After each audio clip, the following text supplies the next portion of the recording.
Midland shooting, and authorities are searching for two men who they say are armed and dangerous. Plus, honoring the children who are gone too soon, Midland's parents come together to remember their lost sons and daughters. And hundreds of motorcycles roared across Columbia to pay homage to veterans in our community. News 19 at 11 starts right now. From the station that's on your side, you're watching News 19 at 11. Good evening and thanks for joining us tonight. I'm Lauren Thomas. We begin in Richland County, where deputies are on the scene of a murder right now at a Columbia gas station. It happened right off a hardscrabble at the Sphinx on Lee Road, and deputies say when they arrived on the scene, they found one male unresponsive in the car. He has since been pronounced dead. Another man was also found badly injured, and he has been taken to the hospital. His condition is unknown at this time. Authorities are looking for two males who they believe are responsible. They say an altercation took place behind the gas station and shots were fired. Deputies say the two suspects then fled on foot. They are urging anyone with information to come forward. Of course, we're looking for two individuals who are armed and, of course, dangerous, since they did shoot and did kill one individual this evening. So if anyone has any information, identity, knows anything about this incident, we're urging them to call Crime Stoppers. Now, deputies say they are questioning witnesses and following leads to track down those suspects. Again, if you have any information about the suspects' whereabouts, you're asked to call Crime Stoppers at 1-888-CRIME-SC. Well, Richland County deputies are also investigating a shooting that sent one man to the hospital. It happened just before 4 this evening on Dunnigan and Newham Drive. Deputies say unknown suspects fired several shots into the victim's brother's vehicle.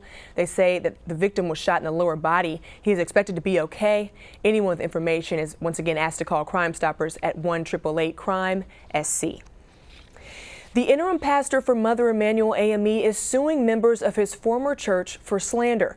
Reverend Norval Goff filed a lawsuit earlier this month against 18 members of Reed Chapel AME in Columbia. The lawsuit claims said church members defamed him by saying the funds at Reed Chapel were mishandled under Goff's watch. He has been the interim pastor over at Mother Emanuel AME since the shooting death of 9 churchgoers back in June of this year. Well, the state's legislative session could be shorter next year. That all depends on a Senate panel which has advanced 2 proposals that would shave a month off the legislators' meeting days at the State House. The House has tried to shorten the session 11 times in the past 20 years. The Senate's panel leader says after growing frustration with extended sessions, they could finally see a shorter one. Currently, the session runs from January to June each year. Now, the Midland's most accurate forecast with meteorologist Christine Gallagher.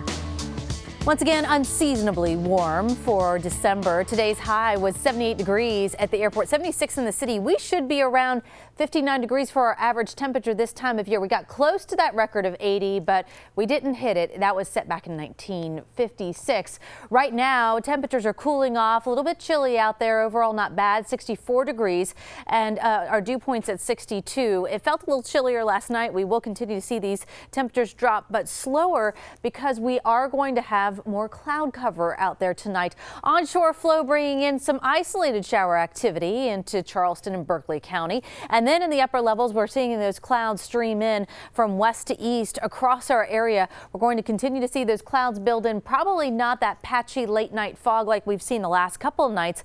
Overnight low of 59, and then tomorrow mostly cloudy conditions and a high of 76. We're putting chance of rain in the forecast for tomorrow afternoon, and we're going to talk about that. Take a look at your 7-day outlook as well. That's all coming up. First, back to you, Lauren. All right, thanks, Christine. Well, tonight, parents across the Midlands joined others across the world to remember and honor their children who are no longer with us. News 19's Janae Frazier takes us inside the worldwide candle lighting. It is hard because with losing a child, you're never the same. But knowing that there's the hope of heaven and the hope of being able to see Jacoby again is what helps me, each day to try to put one foot in front of the other. Xavier and Stuart Lotta remember their 3-year-old son, Jacoby. He died last year in an accident. Tonight, they're joining several other parents grieving the loss of a child. With the holidays, for a lot of people, it's a joyous time, but for those who've lost a loved one, it's a hard time.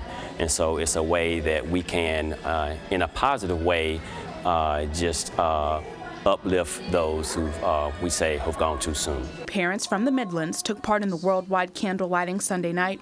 Candles were lit across the world for children who have died. We will smile and always remember. One by one, each family lit a candle and shared memories of their child. We tend to try to celebrate his life. Teresa and Vic Casada lost their son Troy a few years ago.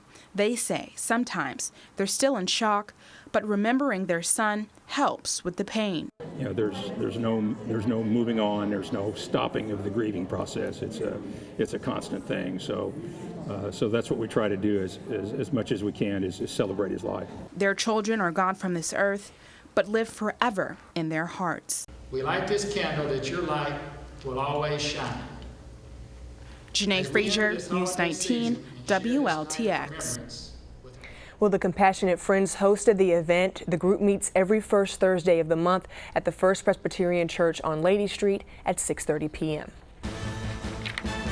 Well, we're on your side tonight as Nissan is recalling nearly 34,000 of its Rogue 2015 models to fix a defect that could shift the SUV out of the park position. The auto manufacturer says the problem is caused by a faulty shift selector knob that allows the Rogue to move out of park even when the brake pedal isn't pressed. The defect affects Rogue vehicles manufactured from February 10th to May 13 of 2015. And heads up, you have 5 days, or just a few days until the first health insurance deadline. Tuesday is the last day to enroll for or change plans for new coverage if you want to start on January 1st. If you find out that you qualify for insurance plans, you can head over to healthcare.gov, and you can also enroll and renew plans through the website. If you are eligible, here are a few dates to keep in mind. January 15th is the last day to enroll or change plans for new coverage that starts on February 1st. January 31st is also the last day to enroll in a 2016 health insurance plan. Officials say nearly 8 in 10 South Carolinians will be able to find a plan for less than $75 a month after the subsidy. Well, a big shakeup in the race for the White House this week. Several new polls show Ted Cruz emerging as Donald Trump's strongest challenger with the Iowa caucuses just 7 weeks away. Brian Webb reports. USA. Donald Trump has a new political target beyond the EPA, gun control, and Muslim immigrants. He's taking aim at his newest Republican rival, Ted Cruz. You look at the way he's dealt with the Senate, where he goes in there like a, frankly, like a little bit of a maniac. You're never going to get things done that way. Cruz is surging in 3 new polls pushed by evangelical and Tea Party conservatives. In one poll, Cruz is 10 points ahead of Trump among likely Iowa caucus goers. In another, Cruz leads Trump by 2 points. And a new national poll shows Cruz just 5 points behind Trump and ahead of faltering Ben Carson. I believe that gravity will bring both of those campaigns down, and I think the lion's share of their supporters come to us. The Washington Post reported last week that some party elders are considering ways to sidestep a possible Trump nomination. Trump had taken a pledge not to run as an independent, but hinted that may change. I signed a pledge, but the pledge was a double deal. They were supposed to be honorable. So we're going to find out. If it's that way, they're going to have problems. Iowa caucuses are set for February 1st. Brian Webb for CBS News, New York. The next Republican debate is Tuesday night in Las Vegas. Well, several families got a little surprise today from Santa. Santa and his elves made a stop by Birthright of Columbia this afternoon. And with him, he brought toys for the kids. The co-founder of the organization says she loves holding events like this one for families in Columbia. Like Birthright, I think it brings hope to the entire family. There's somebody there like Santa Claus wanting to make them happy. I think it's a calling. It's something we love doing, and it's just part of our nature. We really enjoy helping others through Birthright. Birthright of Columbia provides positive assistance for women who are facing an unplanned or problematic pregnancy. Santa also made his way out to Blythewood for the town's annual Christmas parade. Today they celebrated the 20th anniversary of the event. This year's Grand Marshal was the parade founder, Billy Raines, and net proceeds will go to the event's scholarship fund for deserving high school students.